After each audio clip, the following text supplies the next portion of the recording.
सो देखिए आज अपन जो टेबल डिस्कस करने वाले हैं दैट इज फोटोसिंथेसिस चैप्टर का टेबल है। चैप्टर कौन सा है? Photosynthesis. Photosynthesis in higher plants. Photosynthesis in higher plants. इसमें अपन टॉपिक में जो चार्ट है, टेबल है, टेबल नंबर 13.1 टेबल है, उसके बारे में अपन डिस्कशन करने वाले हैं। अब इस टेबल में क्या दिया आपको कि कैरेक्टरिस्टिक क्या है, कौन कौन से कैरेक्टरिस्टिक दिखाता है, कौन C3 plants and C4 plants, और इसमें से आपको क्या करना है, कौन सा कैरेक्टर C3 प्लांट दिखाता है और कौन सा कैरेक्टर C4 प्लांट दिखाता है, उसको चूज करना है। आपके पास ऑप्शन है, उस ऑप्शन में से आपको चूज करना है कि कौन सा कैरेक्टर वो प्लांट दिखाता है। तो पहले देखिए, पहला क्वेश्चन कैरेक्टरिस्टिक में पूछा गया आपको, cell type in which the Calvin cycle take place. कौन सी सेल टाइप है कि जिसके अंदर केल्विन साइकिल होती है। तो यहाँ पे दिया आपको C3 प्लांट में क्या होता है, इन C3 प्लांट्स मेसोफिल सेल के अंदर C3 प्लांट में क्या होता है, केल्विन साइकिल जो होती है मेसोफिल सेल के अंदर होती है, एंड C4 प्लांट में जो केल्विन साइकिल होती है वो बंडल सेल के अंदर होती है। पहला क्वेश्चन क्लियर। C4 प्लांट में केल्विन साइकिल होती है मगर बंडल सेल में होती है। पहला क्वेश्चन क्लियर। दूसरा, cell type in which the initial carbon dioxide reaction take place. ऐसी कौन सी सेल है कि जिसमें पहला कार्बन डाइऑक्साइड फिक्स होता है, मतलब एटमॉस्फेरिक कार्बन डाइऑक्साइड फिक्स होता है। एटमॉस्फेयर के अंदर का जो कार्बन डाइऑक्साइड है वो पहले कौन से सेल में फिक्स होता है। तो इधर भी मेसोफिल सेल है, इधर भी मेसोफिल सेल है। C3 प्लांट में भी और C4 प्लांट में भी, दोनों प्लांट में भी मेसोफिल सेल के अंदर ही पहला CO2 फिक्स होता है। तीसरा question, how many cell type does the leaf have the leaf CO2 fixation. कितने सेल है कि जिसके अंदर CO2 फिक्सेशन होता है। तो आपको पता है C3 प्लांट के अंदर एक ही सेल है, कौन सी, मेसोफिल सेल। C3 प्लांट में एक ही सेल है मेसोफिल सेल जिसके अंदर CO2 फिक्सेशन होता है, इसलिए इधर 1 और इधर C4 प्लांट में दो टाइप के सेल होते हैं। कौन से? Mesophyll cell and bundle cell. Mesophyll cell में पहला CO2 फिक्स होता, बंडल सेल में दूसरा CO2 फिक्स होता। इसलिए मैंने बोला था C4 प्लांट में CO2 फिक्सेशन ट्वाइस होता, इसलिए मैंने बोला था C4 प्लांट में CO2 फिक्सेशन ट्वाइस होता है, और इसलिए प्रोडक्टिविटी या बायोमास C4 प्लांट का ज्यादा होता है। ओके, कल मैंने बताया था। Next, which is the primary CO2 acceptor. C3 plant में CO2 एक्सेप्टर कौन है, एटमॉस्फेयर का जो CO2 है लेने वाला पहला कौन है। तो इधर है RUBP, 5 कार्बन वाला। C3 प्लांट में एटमॉस्फेयर के अंदर का CO2 लेने वाला कौन है, RUBP, और इधर कौन है, फॉस्फोइनोल पायरुवेट। मतलब पहला था RUBP, दूसरा है फॉस्फोइनोल पायरुवेट। C3 प्लांट में CO2 लेने वाला है RUBP, C4 प्लांट में CO2 लेने वाला है PEP, phosphoenol pyruvate. Next, number of carbon in the primary CO2 acceptor. ऊपर का ही नीचे खींचना है आपको। RUBP के अंदर, RUBP कौन है, CO2 एक्सेप्टर है, तो उसके अंदर कितने कार्बन है, 5, और PEP के अंदर कितने कार्बन है, 3। नंबर ऑफ CO2 बोला है, कितने CO2 है या कितने कार्बन है किसके अंदर, CO2 एक्सेप्ट करने वाले। CO2 एक्सेप्ट करने वाला कौन है, ये RUBP, तो उसके अंदर कितने कार्बन है, 5। इधर कौन है, CO2 एक्सेप्ट करने वाला PEP, इसके अंदर कितने कार्बन है, 3। Okay, clear. ओके, नेक्स्ट अगला point, which is the primary CO2 fixation product. Primary CO2 fixation product कौन सा है, इधर है PGA। Primary CO2 fixation product कौन सा है, इधर PGA। मतलब CO2 फिक्स करने के बाद पहला जो प्रोडक्ट बनता है C3 प्लांट में कौन है, PGA, फॉस्फोग्लिसरिक एसिड।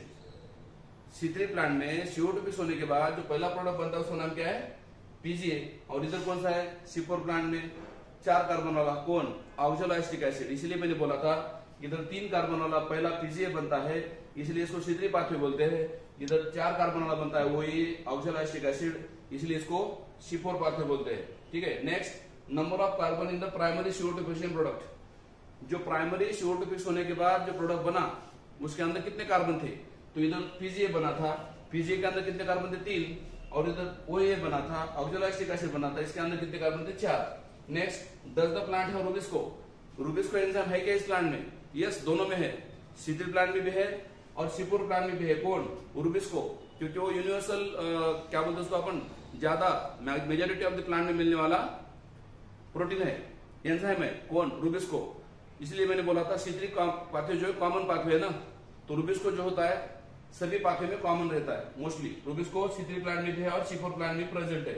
ओके, क्योंकि रुबिस्को को आप बोलते हैं what is called as abundant protein in the universe या बायोस्फीयर या प्लांट वर्ल्ड। प्लांट में रहने वाला सबसे ज्यादा प्रोटीन है। Next, does the plant have PEPcase? C3 plant में पेपकेज कहां से आएगा? नहीं आएगा। C3 प्लांट के अंदर पेपकेज नहीं रहेगा और C4 प्लांट के अंदर पेपकेज प्रेजेंट रहेगा। कहां पे? मेसोफिल सेल में। C4 प्लांट में पेपकेज कहां पे रहेगा? मेसोफिल सेल में। Next, which cell in the plant have? कौन सी सेल है प्लांट के अंदर जिसके अंदर रुबिस्को है? तो C3 प्लांट में है, C3 प्लांट में है। ओके, कौन सी सेल है? Which cell in the plant have rubisco? तो C3 प्लांट में है मेसोफिल सेल और C4 प्लांट में है बंडल सेल सेल जिसके अंदर रुबिस्को है। अब डायग्राम देखो, आपको डायग्राम में सब कुछ समझ में आएगा। C3 प्लांट में मेसोफिल सेल के अंदर रुबिस्को है और इधर बंडल सेल के अंदर रुबिस्को है। Next, CO2 fixation rate under the high light intensity. अगर लाइट की इंटेंसिटी ज्यादा हुई, इंटेंसिटी ज्यादा हो गई लाइट की, तो क्या होता है? ओके, CO2 फिक्सेशन होता है क्या? तो इधर मीडियम होगा। कहां पे? C3 प्लांट में CO2 फिक्सेशन, C3 प्लांट में CO2 fixation high light intensity में मीडियम होता है और C4 प्लांट को तो लाइट इंटेंसिटी ज्यादा चाहिए, इसलिए उधर हाई होता है। किधर? CO2 फिक्सेशन कहां पे होता है ज्यादा? C4 प्लांट में हाई होता है। कब? अगर लाइट की इंटेंसिटी ज्यादा हो। Next, whether the photo respiration is present in low light intensity. Photo respiration low light intensity में होता है क्या? तो दोनों में निग्लिजिबल है, क्योंकि फोटो रेस्पिरेशन की कंडीशन क्या है?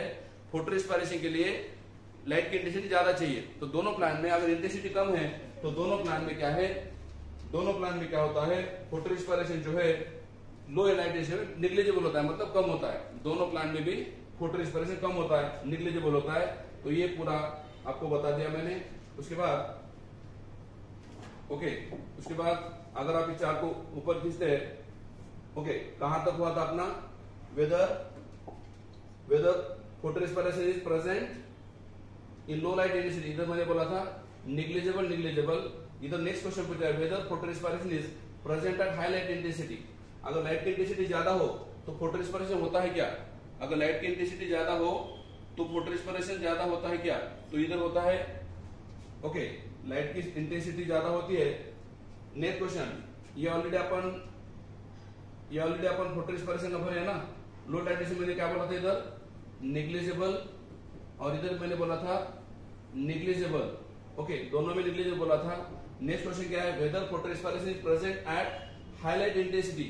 लाइट की इंटेंसिटी बढ़ी तो फोटो रेस्पिरेशन होता है क्या? तो C3 प्लांट में हाई होता है। C3 प्लांट में लाइट की इंटेंसिटी बढ़ने की वजह से फोटो रेस्पिरेशन हाई होता है और इधर निग्लिजिबल होता है। इधर याद रखना, जहां जहां पे फोटो रेस्पिरेशन की बात आएगी वहां पे C4 प्लांट में निग्लिजिबल रहेगा, क्योंकि मैंने कल ही बोला था in C4 plant there is no photorespiration. याद रखना, यूनिवर्सल स्टेटमेंट है ये। C4 प्लांट में फोटो रेस्पिरेशन नहीं होता। तो फोटो रेस्पिरेशन के बारे में कुछ भी पूछा गया तो C4 प्लांट में आप लिखोगे निग्लिजिबल। C4 प्लांट में क्या लिखोगे? निग्लिजिबल। नेक्स्ट क्वेश्चन है, whether photorespiration would be present at low CO2 concentration. अगर CO2 कॉन्सेंट्रेशन अगर कम रहा, तो क्या होगा? लो CO2 कॉन्सेंट्रेशन रहा तो क्या होगा? तो आपको पता है फोटो रेस्पिरेशन में CO2 कॉन्सेंट्रेशन कम रहा, फोटो रेस्पिरेशन जो है C3 प्लांट में CO2 कॉन्सेंट्रेशन कम रहा तो होता है C3 प्लांट में फोटो रेस्पिरेशन कब होता है? अगर CO2 कम, कल ही मैंने बोला था ना, C3 प्लांट में CO2 कम रहा और O2 ज्यादा हुआ तो क्या होता है? फोटो रेस्पिरेशन होता है। तो इधर हाई होता है और इधर बोलिए निग्लिजिबल, क्योंकि C4 प्लांट में फोटो रेस्पिरेशन का सवाल नहीं आता। नेक्स्ट क्या पूछा है? Photo respiration would be present at high CO2 concentration. अगर CO2 कॉन्सेंट्रेशन बढ़ गया तो फोटो रेस्पिरेशन होता है क्या? तो अगर CO2 कॉन्सेंट्रेशन ज्यादा हुआ तो दोनों केस में क्या होगा? निग्लिजिबल। इधर भी निग्लिजिबल, इधर भी निग्लिजिबल, क्योंकि फोटो रेस्पिरेशन की कंडीशन क्या थी? CO2 कम चाहिए था, O2 ज्यादा चाहिए था। तो इधर क्या बोल रहा है वो कि photorespiration would be present at higher CO2 concentration. CO2 ज्यादा हुआ तो फोटो रेस्पिरेशन होता है क्या? नहीं, दोनों में नहीं होगा। दोनों में नहीं होगा। C4 में तो बिल्कुल निग्लिजिबल है। जहां जहां पे फोटो रेस्पिरेशन की बात की जाए, मैंने बोला पहले, जहां जहां फोटो रेस्पिरेशन है, देखो photo respiration negligible, photo respiration C4 plant में सब निग्लिजिबल है। फोटो रेस्पिरेशन कुछ भी नहीं होता। कहां पे? C4 प्लांट में। तो इसलिए याद कर लीजिए, टेम्परेचर ऑप्टिमम कितना लगता है? C3 प्लांट में टेम्परेचर चाहिए, C3 प्लांट में टेम्परेचर चाहिए 20 to 25 डिग्री सेल्सियस और C4 प्लांट में ज्यादा चाहिए, that is 35 to 45 degree Celsius. 35 to 45 degree Celsius कहां पे? C4 प्लांट में। एंड लास्ट में आपको एग्जांपल दिए हैं किसके? C3 प्लांट और C4 प्लांट के। C3 प्लांट के एग्जांपल में देना आपको rice, wheat, oat, bamboo, rice, wheat, oat, okay, rice, wheat, oat, bamboo, potato, bean, ये किसके एग्जाम्पल है? सीत्री प्लांट के। और शिपोर प्लांट के कौन कौन से? मैंने बोला था आपको, मेज, याद करो, मेज, शुगर केन याद आ रहा है? मेज है, शुगर केन है, ओके, एग्जाम्पल इसके, ओके। और इसको अपन प्लांट कट करते हैं, तो आपको मैंने बोला था प्लांट को कट करने के बाद वर्टिकल सेक्शन में मैंने बोला था शिपोर प्लांट में क्या मिलती? याद करो, प्राणोडाटा मिलती है ना, कल मैंने पढ़ा था आपको, प्राणोडाटा मिलती है। और इसके एग्जाम्पल कौन से? स्वारगम, मेज, शुगर केन। स्वारगम का मतलब क्या है? ज्वारी, जवार, स्वारगम बोलते उसको, स्वारगम है, ओके। देन पेनिसियम है, मिलेट्स है, स्वारगम है, मिलेट्स है, ओके, मिलेट्स है कुछ, स्वारगम है, मिलेट्स है, पेनिसियम है, एमरैंथस है। तो ये पूरे क्या है? एग्जाम्पल है किसके? शिपोर प्लांट के। तो इन दिस वे ये जो चार्ट है किसका? फोटोसिंथेसिस के अंदर रहने वाला सीत्री शिपोर प्लांट के अंदर जो डिफरेंस है उस चार्ट में दिखाया गया है। This chart is very very important for regarding NEET examination point of view. NEET के एग्जाम में ये चार्ट बहुत ही हेल्प करेगा आपको एमसीक्यू सॉल्व करने के लिए। इसे परफेक्ट कर दो, ठीक है।